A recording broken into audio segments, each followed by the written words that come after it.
Okay, Lil, you gave me a good idea. Life and Times here in Yuma. Okay, I got here about 9 years ago. And when I first got here, I was only getting like $500 a month. So I was kind of limited on funds. So I did the normal thing, you know, I went down to the mission thinking that the mission would be like a regular homeless mission. Well, to my surprise, it isn't. The only people that are down there at this mission are your 100% homeless people that all they want to do is drink beer and do drugs and steal from one another. Then I spent 24 hours there and I got out of there. I spent a few days down at the river eating at the gas station with my debit card. And then I found out that the place I was staying at, I could be harassed by 3 different law enforcement people. The sheriffs, the local copy-wappies, and the border patrol. So I started looking, and I came to this little complex that's right up the street from the mission, and I met a man by the name of Carter. Well, Carter told me that, you know, if I got the money for the rent, he'd let me slide on the deposit until next month. And we talked about that, and he goes, well, I'll just do the deposit for 2 months. Okay, that'll work. Well, about 3 days later, he asked me if I wanted to be the manager, and that he was selling the place. And I said, okay, I'll be the manager until you sell it. Well, that was 9 years ago. At that time, Carter was married. And during that time, let's see, we had a problem with the sewer. It kept backing up. So Carter got me one of these rotor-rooter things that I had to rotor-rooter the sewer in order to keep the toilets working, especially on my side, because it goes on my side, over to the other side, and then down into the city line. Well, we had this engine, father and son team. They'd go up to the gas station. One guy would distract the guy working at the gas station, and the other guy would steal a case of beer and bring it down here and drink it down just outside of room number 6 and share it with their baboon friend that lived in number 6. And one day the cop showed up here because they were reported, and the cops automatically came here. Well, by the time the cops got here, the beer was gone. You know, when you're a baboon, you guzzle beer like, you know, well, let's just say that those 24 cans dealing with those 3 guys lasted about 15 minutes. You know, and they're drunk, you know, and they're slurring to the cop, and, you know, there's no box, because they already got rid of the box, and the beer cans are gone, so, you know, all you got is 3 drunks. So the cops couldn't do nothing. But isn't it funny that the cops automatically came here? Well, we had one guy on the other side. His door got broken into, and according to this lady that lived a couple houses down, she knew the people, and they were baboons, another husband-wife team, and they were both Indians. So anyways, she told me that they eat supper down at the mission. So her and I went down to the mission during supper. Walked back there where the baboons were all eating. Sure enough, they were eating. So her and I went outside. I called the cops. Cops came, and her and I talked to the cops. And as the people left, now the girl came out first. And the woman that was with me pointed to that girl. That's the one that did the damage up there at that apartment.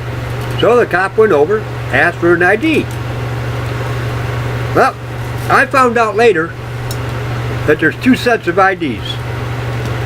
One is American ID, and the other one is Indian ID, with your Indian name on it.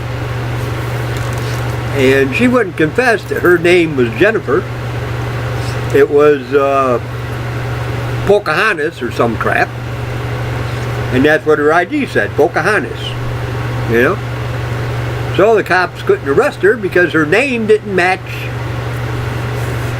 you know, her ID didn't match her name.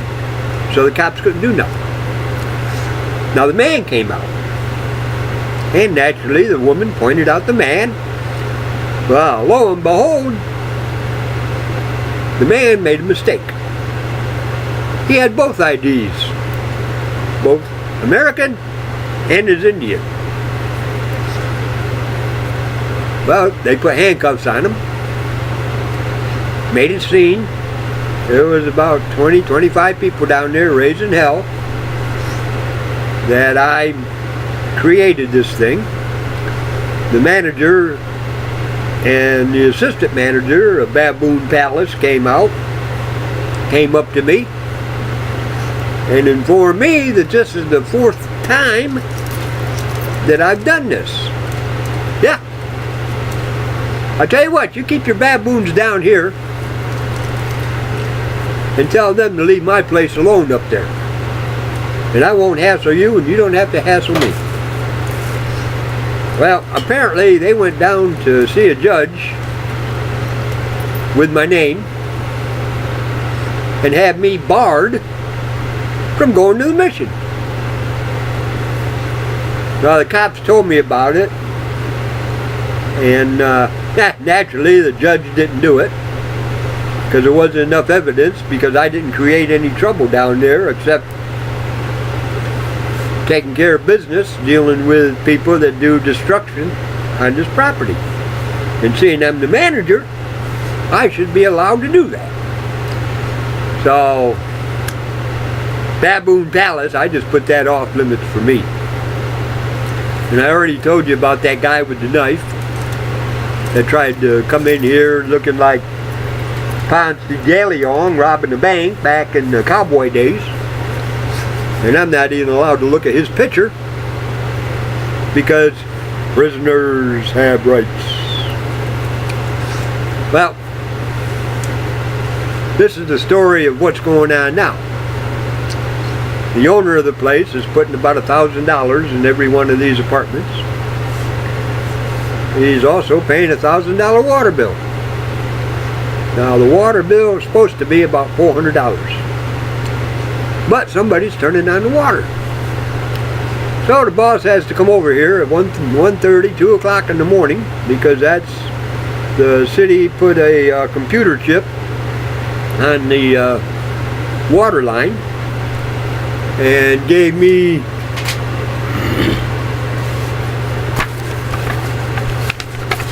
I got it here somewhere.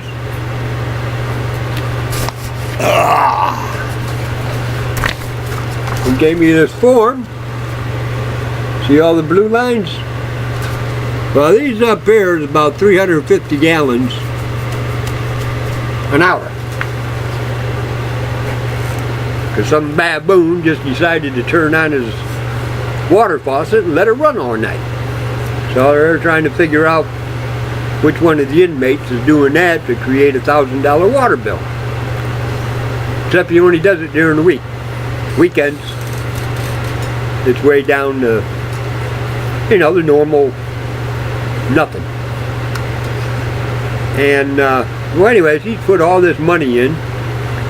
He told me that, seeing we got a lock and a good door on the laundry room, that I should open up the laundry room from 9 to 5. so the inmates can do their laundry from 9 to 5. And I told Bill, I said, that's not a good idea because it's going to be vandalized. Trust me. Well, Bill told me to do it anyways. So I did it. Second day of opening up the laundry room 9 to 5. Some baboon went in there and cut all the wires to the washers and dryers. You know, the electrical wire.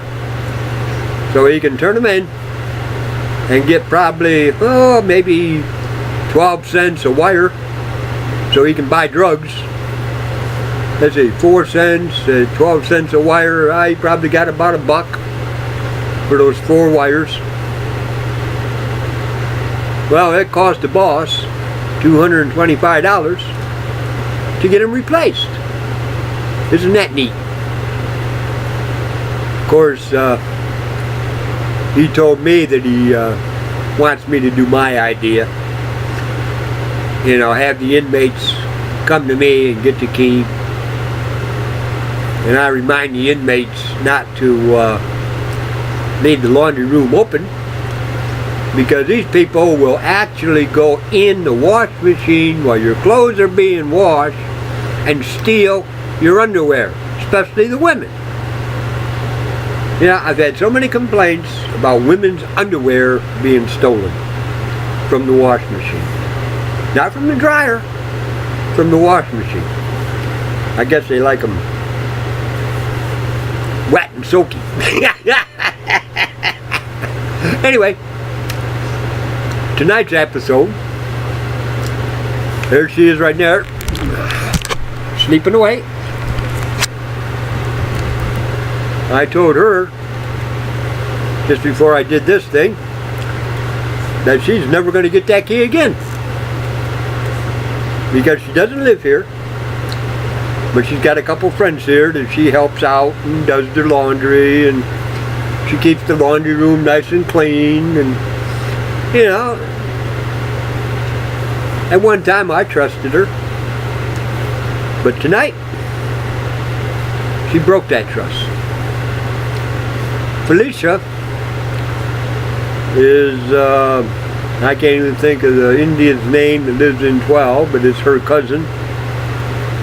Felicia is the girl that, well, her and I, when we first met, we were friends. I trusted her. In fact, I even put her on my Wi-Fi. Yeah, I put in my secret code for that Wi-Fi, and she was on Wi-Fi. She ate here a few times. And then this Indian by White Cloud came in. The boss ended up taking him to court because White Cloud gave me his word that his rent was due on the 8th and he'd be out on the 8th. Well, the 8th came. Morning of the 9th, I knocked on the door. Apparently White Cloud's girlfriend answered the door and just literally jumped in the middle of my shit. Well, I've seen White Cloud later on today. He told me that he's taking his girlfriend's advice and staying there until he's court ordered to leave. Well, I let that so-called Indian, Dylan or White Cloud, whatever you want to call him, that he is not a man. He gave me his word that he'd be out the day that his rent was due. He lied to me. He's not a man. He's a piece of trash. Well, the boss ended up taking him to court. It took about a month and a half. And cops came and they left. Well, his girlfriend comes up and she wants to rent here. And I said, okay. And I understand you and Dylan had parted ways. You finally smartened up and got rid of the trash. Yep, sure did. Okay. I'll rent here, but I'll tell you what. You are going to put in writing that if that Indian shows up here on the property, you are out of here that day. Now, if you're willing to put that in writing, I'm willing to take your money and put you in here. But if that son of a bitch comes on this property, you're out of here that day. And it will be in your writing, your signature. I'll have witnesses. And a cop will be a witness. Now, to make myself clear, guess who did not come back? She said she was going to the bank and get the money. She didn't come back. Well, Bill comes up to me a few days later and says that good old White Cloud beat the shit out of the girl so bad that the girl died. And it was in the newspapers. And I went, hey,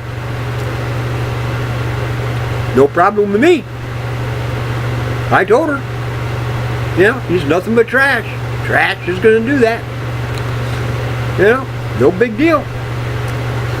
Well, all of a sudden, Felicia is tied up with this White Cloud character. Now, I was told by Bill that he's court ordered not to be on the property, and I'm supposed to call the cops every time he comes on the property. Well, guess what? The judge failed to do his job. He did not serve Dylan with the paperwork that banned him from this place. And I called the cops like 3 times. Finally, the cop here, about 2 weeks ago, last time I called for this asshole coming on the property, cop came up to me and said that there's no record of it. Therefore, White Cloud's allowed on the property. Oh, that's neat. Well, White Cloud was coming on the property with this Felicia character, and ever since White Cloud apparently killed the girlfriend, he tied up with Felicia, and all of a sudden I'm the worst white man in the world, because Felicia's doing nothing but chastising me and swearing at me and calling me every name in the book. So anyways, you know, whatever. Anyways, tonight, this girl comes up, and Elizabeth here was the last one to have the key to the laundry. She knows what the rules are. She's always locked it before. But all of a sudden, this girl comes up about, I don't know, 1 o'clock this evening,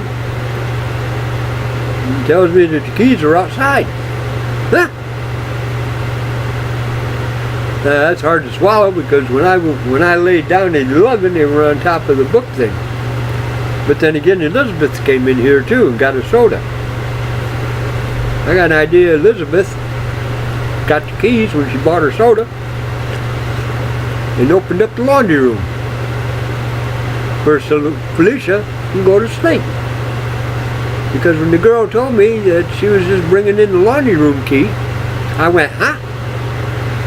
Well, I get up, I grab the laundry room key, I go down there to the laundry. The laundry room's wide open. Felicia is sleeping on the top of the counter. So I woke her up and told her to get the hell out. Now she started calling me every name in the book. I told her, I don't care. Out! Well, she got out, and then she said that the blanket belongs to Elizabeth. I don't care. I picked up the blanket and threw it at her. And she started cussing at me for throwing the blanket at her. Hey! You know? I'll take that blanket and throw it in the trash can for all I care. Because I do that. You know? I've thrown away so much. We had this one girl. Oh man, I tried to help. I put her stuff in storage. There was about 6 boxes, with the understanding that, well, this happened way back with Carter, was my boss. She had about 5 boxes of, you know, personal stuff. And And she's just looking for a place to live. Well, a couple months later, I seen her and I told her, I said, hey, you're going to get me in trouble with that. You got until Sunday, or I'll take care of it. You're to go in the trash can. Well, Sunday came around. I got a hold of Greg in 19. This was before that Greg episode, you know, with the bandana guy. So Greg and I went to the storage, took out the 5 boxes. Greg took some of the stuff that he wanted and gave me a hand taking the rest out there and putting it in the garbage. And while we're putting it in the garbage, we're making sure that nobody's going to go into the garbage and get it. Because I had a knife and I'm cutting up blue jeans and cutting up, I probably cut up, maybe about 30 pairs of articles of clothing, good shirts, good pants. I just shredded them. The electrical stuff, cut the wires and mangled up the computer stuff inside them. You know, just destroyed everything before we put it in the trash can. Well, she shows up, I think it was Wednesday, noticed a couple things in Greg's apartment that was his. So she comes to me and asked about her stuff. I told her what I did. And she blew a gasket. And I said, oh, let's take a walk. So we went over to Greg's. And Greg told her, hey, he told you he was going to do it in 10 days. He also told you he was going to do it in 3 days. And he also told you Saturday he was going to do it tomorrow. Well, him and I did it the very next day. You had 3 or 4 warnings. You could have gotten your stuff out of here. So that's what I mean by having life and times here in Yuma. I'm waiting to see what kind of adventure I'm going to have tomorrow. So, anyway, Bill, I hope you enjoy this, because here in about a half hour, I'm going to the casino. Yep. I won $735 a couple days ago, and I'm going to go spend about 50 of it. Maybe I'll win another 700. I doubt it. Because they'll take all that back, and then they'll give me another 700. Anyhow, we'll see what happens. Anyway, have a good day, and God bless. This will be posted in, about a half hour. I told you it'd be about an hour, though. Yep. Hope you enjoy it. And I love Yuma. Love the weather. The weather here in Yuma is perfect for me. But one thing about what's going on here now, I'm tired. I'm tired of putting up with the worthless pieces of trash that I have to. These people do not want to improve themselves. All they want to do is steal from one another, do drugs, get drunk, and steal from one another. That's all they do. They get all the food they want, because food here in Yuma is free. And the Yuma weather is so beautiful that you can stay outside 24/7, because it only rains. Well, when it does rain here, hey, that's their one shower a year that they need. So, anyway, peace and good times. But when I get fed up here, I think I'm going to go down to St. Carlos and have to pay rent instead of having it free. Anyway, have a good Monday. No, Tuesday. Bye.